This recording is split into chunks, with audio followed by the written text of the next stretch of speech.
kasih ini sebenarnya dari awal. Jadi perpustakaan Anugerah Bung Mulyo mengadakan kerjasama bimbingan dengan arahan dari Balai Penyuluh Pertanian Kecamatan Penawatama. Beliau ini Kepala BPP Penawatama, kemudian Pak Niman adalah PPL kita. Nah, harapannya nanti kita bisa kerjasama jangka panjang. Nah, nanti saya berharap ini awal yang baik. Nanti setelah ini ada pelatihan, saya berharap ada pemantauan khusus. Jadi nanti perpustakaan akan memantau teman-teman sekalian bagaimana prosesnya ini supaya tetap berjalan sampai sukses, bermanfaat, begitu ya. Misalnya nanti apa kekurangannya, 4, nah, kita siapkan misalnya seperti itu ya. Terima kasih. Silakan mendengarkan pengarahan dari Pak VP atau dari ini. Assalamualaikum warahmatullahi wabarakatuh. Oke, untuk persingkat waktu kita langsung praktek saja ya di lapangan.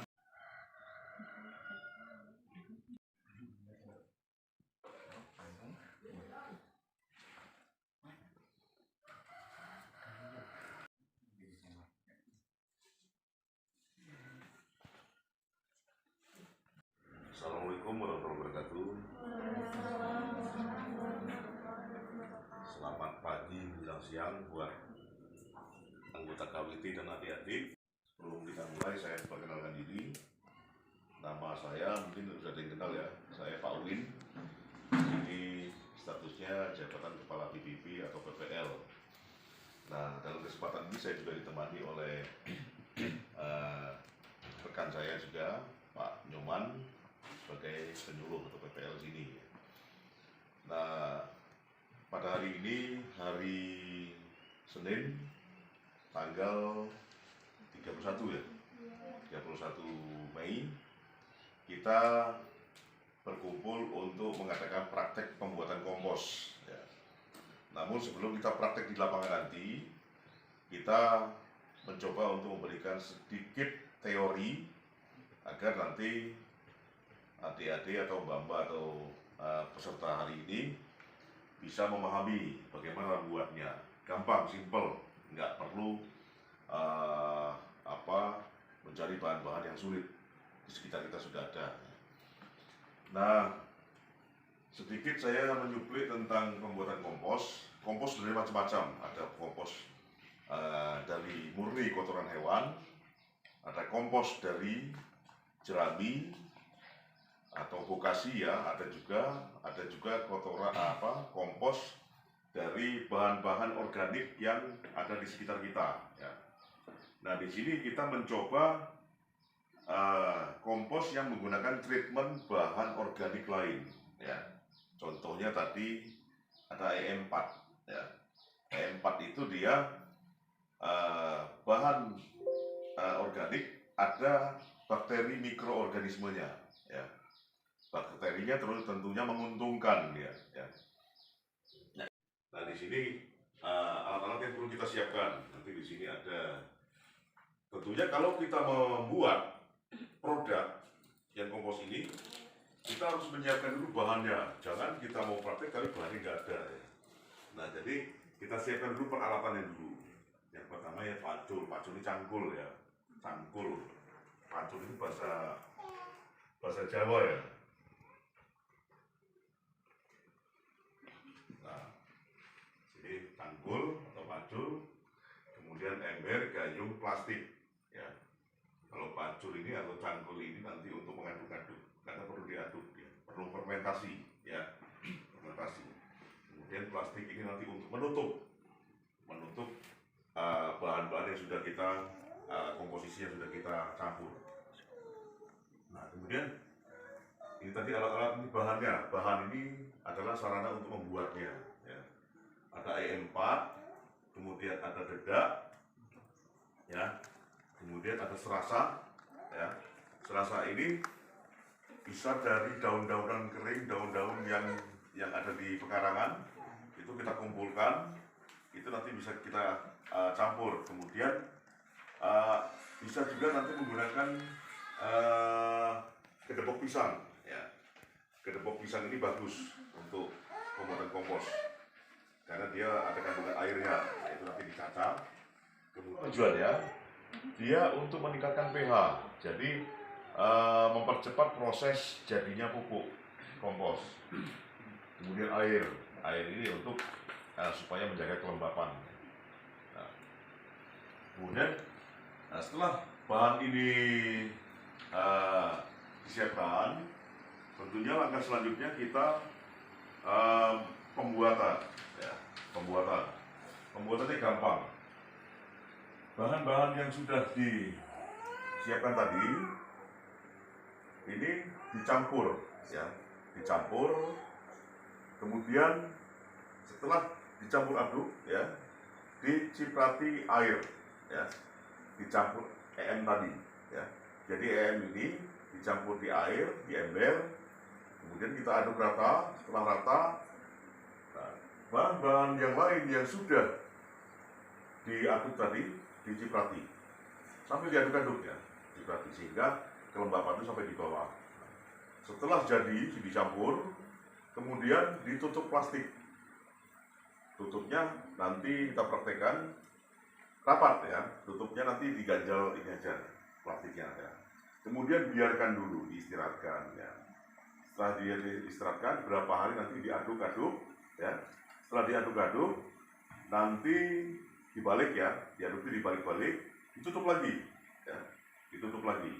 Setelah itu tunggu nanti berapa minggu baru kita sisa ternak, sisa kotoran ternak dan sisa pakan itu banyak. Mungkin kalau di rumah kalau tidak diolah justru jadi limbah pencemar, ya.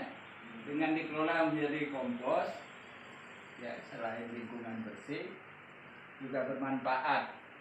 Ya, pertama adalah untuk budidaya, ya, atau menanam tanaman.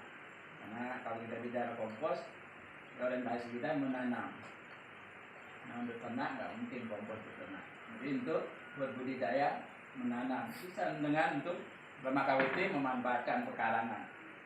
Oke, sebelum saya sampaikan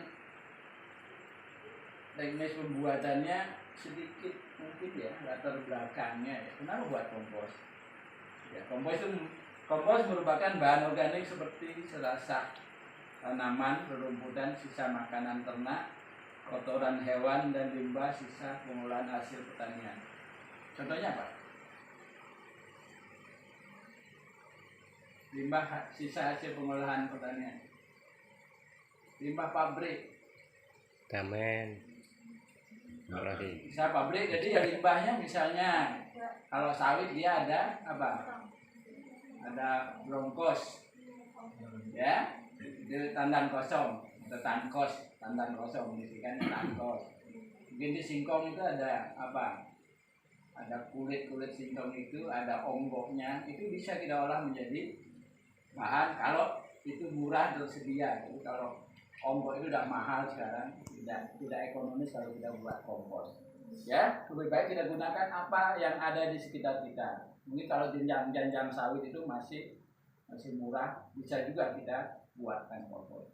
Ya, kita tidak usah jauh-jauh, kita lihat di lingkungan kita. Di sini mayoritas punya ternak. Limbahnya pasti banyak, termasuk kotorannya. Kalau dibiarkan pasti jadi pencemar. Ya, tidak enak juga melihatnya. Kalau kita olah jadi kompos, baunya hilang, posisi itu diurai artinya. Ini bahasa ilmunya itu diurai, dikomposisikan. Komposisi berarti dia membuat satu komposisi, misalnya apa? Rumput itu kan komposisi dari beberapa bahan kimia. Ya, jadi rumput dalam bentuk daun misalnya. Ya, kemudian dengan pengkomposan itu kita urai, ya, menjadi unsurnya masing-masing. Apa yang kita butuhkan di pupuk organik, terutama adalah C organiknya. Itu sangat penting untuk kita gunakan untuk berbudidaya tanaman. Ya, kenapa penting? Karena tanah kita di sini cenderung adalah tanah miskin. Salah satu indikasi tanah miskin itu adalah kurangnya bahan organik. Ya, mestinya bahan organik kita itu jangan kurang dari 5% dari berat tanah sedalam 10 cm. Ya, karena lapisan olah itu paling enggak 10 cm atau 20 cm. Ya, lapisan olah itu 20 cm. Kita berapa? 2% itu minimal ya. Jadi bahan organik, sisa-sisa tanaman itu minimal ada 2%. Kalau kita timbang tanah itu 1 hektar, ya, dia 1 hektar tanah itu kita timbang berapa ton? Sekitar 200, mungkin 200 apa? 200 berapa? 100 ton. Mungkin ya, 20 cm kita gali. Nah, ini apa bayangan saja. Jadi kita butuhkan sekitar 20 ton. Kalau sama sekali tidak ada bahan organik di tanah kita, baru bisa kita tanami. Ya, 20 ton bahan organik kita sediakan di tanah itu syarat untuk kita bisa menanam. Kurang dari itu, ya tanamannya bahasa Pak Sudir suloyo katanya. Susah hidup. Walaupun berikan pupuk anorganik berapapun, hasilnya nggak maksimal. Ya, mati mungkin. Karena bahan organik itu penting. Mungkin kita abai ya, bapak-bapak kita tuh nanti kalian bisa sampaikan kepada bapaknya. Ya mungkin bisa mengambil, padahal di sana ada sel organik yang kita butuhkan, masih terikat, masih dalam komposisi bahasa. Maka kita perlu urai, namanya dekomposisi. Dekomposisi itulah yang kita lakukan dengan cara mengompos. Ya, tadi dengan bahan-bahan yang sudah disampaikan Pak Win tadi. Ya, alat dan bahan, beda itu di slide-nya ada, mungkin kurang ini. Gulanya belum ini. Ya, nanti gula ini untuk makanannya dari ini apa ya Pak? Bisa dia digabung. Efektif mikroorganisme. Artinya Pak, itu adalah isinya adalah mikroorganisme yang sudah dipilih, yang nanti tidak merugikan. Ya, bila kita sebar pupuk kandang ini tidak merugikan, justru jadi apa penyakit bagi tanaman. Maka E4 itu formulanya dia sudah dipilih mikroorganismenya. Sebenarnya selain ini kita bisa buat mol. Apa mikroorganisme lokal kita buat dari sisa-sisa sayuran maupun sisa buahan. Tekniknya lain lagi, nanti kalau mau latihan kita latihan juga buat mol bisa. Jadi kita tidak perlu beli, kita buat sendiri. Ya, dari nasi bekas ataupun sisa-sisa dari apa? Mungkin saya sampaikan dahulu ya, biar nanti memahami, tahu prinsipnya. Oke, jadi efektif mikroorganisme isinya nanti sudah ada Pak ya. Barang kita tunjukkan dia di sini, biar paham. Ya. 20 ton. Pernah nggak dikembalikan segitu? Mestinya kalau mau tetap. Patinya sih bisa. Patinya nggak apa-apa sih.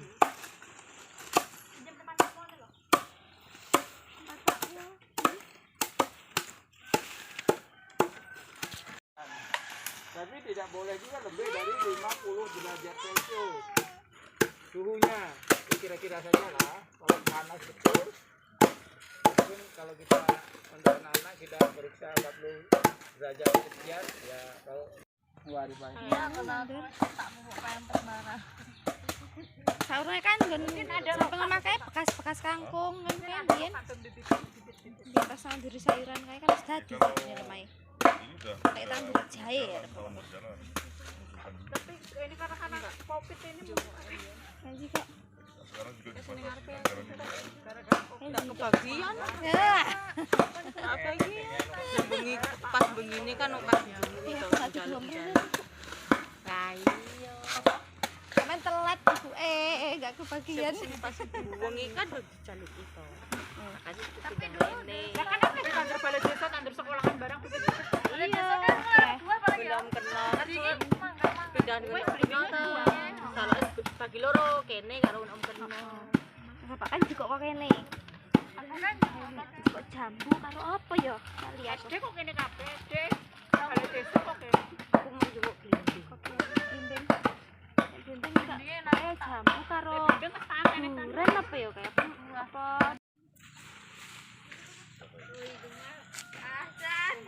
Asar itu. Agilah. Terus Mas, tarik lagi Mas, bawahnya Mas. Jadi begitu Mas.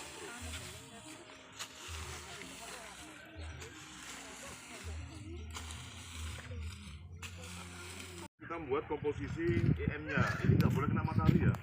Kalau kena matahari dia langsung mati bakteri. Ini akan berapa? Dosisnya berapa? Ada ya. Per liternya berapa itu? Ada di situ. Jadi ini. Satu, Gila. dua, Tambah gula nggak? tiga, Tambah gula ya? Gula merah atau putih? Putih. 5, 6,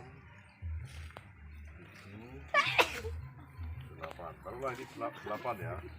Ini satu ember. Kemudian kita aduk. Jangan tidak diaduk karena nggak tercampur dia ya. Ini kita aduk. Gulanya tadi mana Pak Nyoman? Nah sini. Nah gula ini adalah makanan dari EM ya. Bulurah sini nggak apa-apa bulurah. Jangan melebu.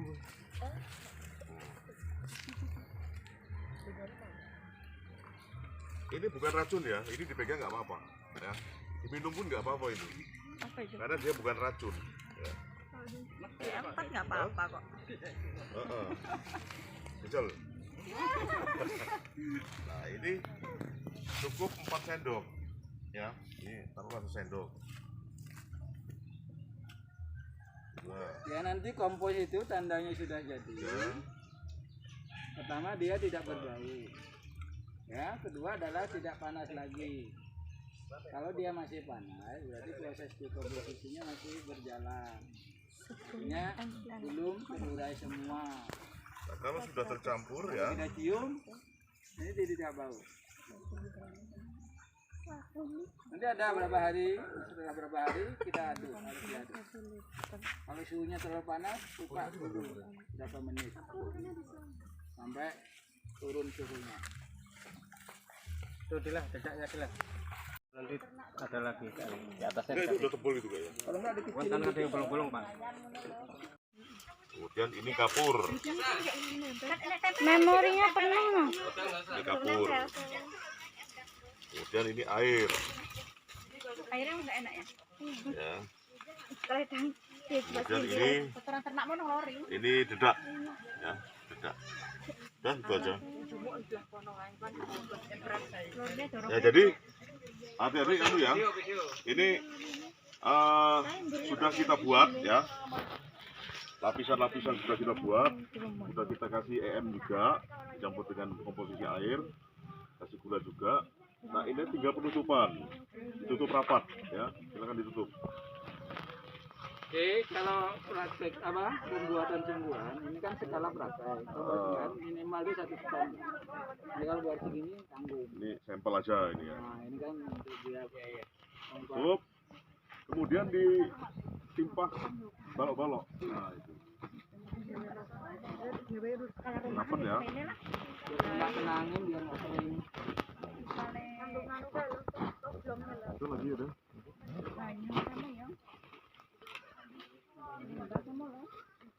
Kalau tanahnya nggak lembab kurang. Nah ini kan untuk dia ya. Tutup. Kemudian ditimpah balok-balok. Nah itu. Dewe skala rumahan ya semene lah. Yang tenangin biar nggak kering. Nganggo nganu kae lho, oblong lho. Itu lagi udah. Banyu kamu ya. Limbah kamu lho. Limbah karet. Kurang biar apa. Assalamualaikum warahmatullahi wabarakatuh. Pada hari ini kami dari BPP Penawar Tama, Balai Penyuluhan Pertanian, didampingi oleh penyuluh Dwi Mulyo. Kami bekerja sama dengan Perpustakaan Anugerah Kampung Dwi Mulyo dan KWT Kampung Dwi Mulyo beserta anak-anak yang pengurus dari perpustakaan praktek membuat pupuk kompos. Ini kami baru selesai melaksanakan pembuatan pupuk kompos. Mudah-mudahan nanti ini bisa diaplikasikan oleh anak-anak atau KWT untuk diaplikasikan ke kebunnya masing-masing. Kegiatan ini, kerjasama ini kami laksanakan atas dasar kepentingan masyarakat sekarang, karena kita harus menggalakkan penggunaan pupuk kompos atau pupuk organik. Di sini juga kami mengimbau agar para petani kami nanti bisa mengurangi penggunaan pupuk kimia yang sekarang ini masih marak, bahwa pupuk kimia adalah prioritas utama, padahal tidak. Kita harus memprioritaskan penggunaan pupuk organik karena untuk memperbaiki atau mengubah kandungan, struktur, dan tekstur tanah. Ya. Untuk itu kami dari Balai Penyuluhan Pertanian mengucapkan terima kasih atas kerjasamanya. Mudah-mudahan kegiatan kita ini bermanfaat untuk kemudian hari. Perpustakaan Anugerah? Yes! Dwi Mulyo? Yes, yes, yes.